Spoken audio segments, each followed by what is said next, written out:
حضرت والد صاحب فرماتے ہیں کہ حضرت مرشد عالم خواجہ غلام حبیب رحمت اللہ علیہ کے بڑے صاحبزادے حضرت مولانا عبد الرحمن قاسمی رحمت اللہ علیہ، انہوں نے یہ واقعہ خود سنایا. فرمانے لگے کہ جس وقت ختم نبوت کی تحریک چلی، حضرت مفتی محمود رحمت اللہ علیہ نے جو تحریک چلائی تو گرفتاریاں ہو رہی تھیں اور لوگوں کو پکڑ دھکڑ ہو رہی تھی. تو فرماتے ہیں کہ میں نے بھی اپنے آپ کو گرفتاری کے لیے پیش کیا تو میری بھی گرفتاری ہو گئی. تو لوگوں پولیس والوں کو بھی پتا تھا کہ یہ لوگ بے ضرر ہیں، کوئی نقصان نہیں پہنچا رہے، ایک مقصد کے تحت انہوں نے گرفتاریاں دی ہیں، تو وہ بھی کوئی سختی نہیں کرتے تھے. جیل کے اندر ان کو آزادی سے گھومنے پھرنے کی، ایک دوسرے سے ملاقات کرنے کی اجازت تھی، لیکن 4 دیواری کے اندر. فرماتے ہیں کہ جب میں 4 دیواری کے اندر گیا وہاں تو مجھے پتا چلا کہ وہاں پر حضرت مولانا غلام اللہ خان رحمت اللہ علیہ بھی موجود ہیں.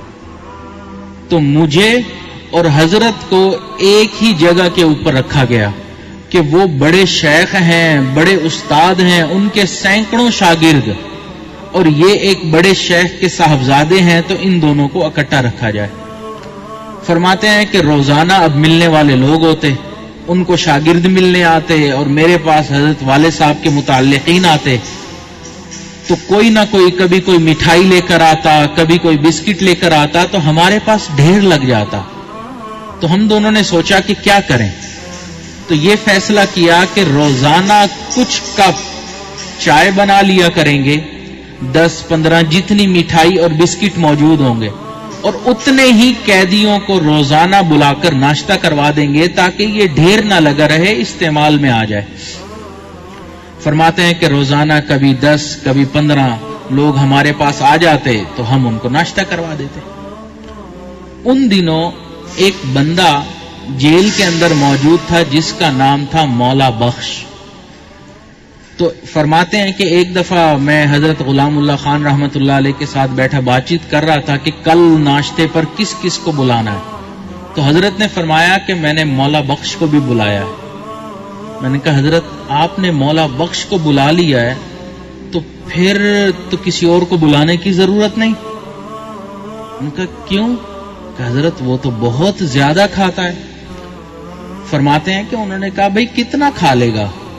ہم نے حساب لگایا تو پتا چلا کہ ہمارے پاس 10 کلو مٹھائی ہے، تو اگر 1 پاؤ بھی مٹھائی ایک آدمی کھائے تو 40 آدمی کے لیے کافی ہے. تو حضرت نے فرمایا کہ 10 کلو میں سے کتنی مٹھائی کھا لے گا؟ تو میں تھوڑا سوچ میں پڑ گیا.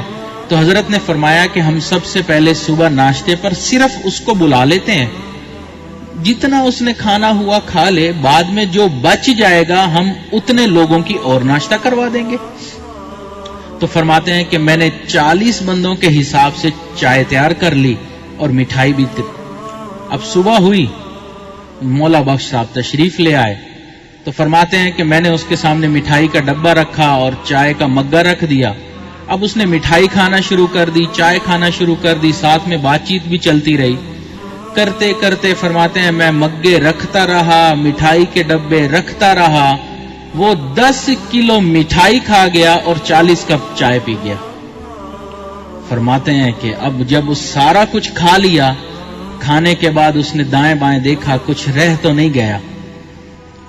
فرماتے ہیں کہ جیسے ہی اس نے دائیں بائیں دیکھا کچھ نہیں بچا تو کہنے لگا حضرت اب مجھے اجازت دیجئے میں جاؤں.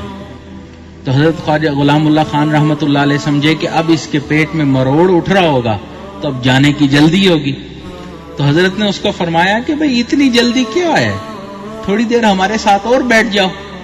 کہنے لگا حضرت نہیں، اصل میں مسئلہ یہ ہے کہ میرا ناشتہ چودھری فضل الہی کی طرف ہے تو میں نے وہ جا کے بھی کرنا ہے. تو بعض لوگ اتنے کھانے پینے کے خوراک کے رسیہ ہوتے ہیں کہ انسان حیران ہوتا ہے کہ یا اللہ جاتا کہاں ہے. حضرت والد صاحب فرماتے ہیں کہ میں نے اس کو دیکھا، بالکل پتلا دبلا سا انسان تھا لیکن وہ اتنا کھاتا تھا.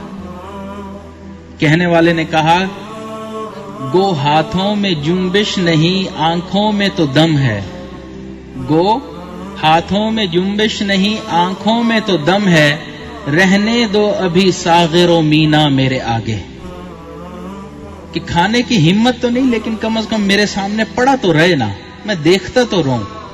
تو یہ شہوت شکم بھی انسان کے اندر ہوتی ہے. اسی طرح